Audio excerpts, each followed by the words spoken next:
И Lexus сака да се врати во ексклузивните води, каде што некогаш беше присутен со суперлативниот LFA. Својата посветеност на тој ја докажува подготвувајќи го неговиот духовен наследник, представен со концепт едноставно наречен спорт.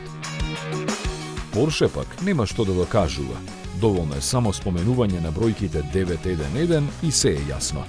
Посебно ако следи суфиксот Turbo S, кој во најновото своје издание доаѓа како хибрид.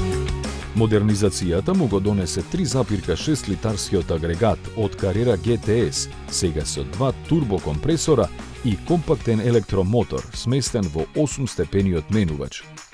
Испалувајќи 711 коњски сили, оваа комбинација го прави новиот Turbo S најмоќниот 911 во историјата. Тоа го докажува со забрзувањето до 100 за 2,5 секунди и за 14 секунди побрзиот круг на Нирбургинг во однос на претходниот модел.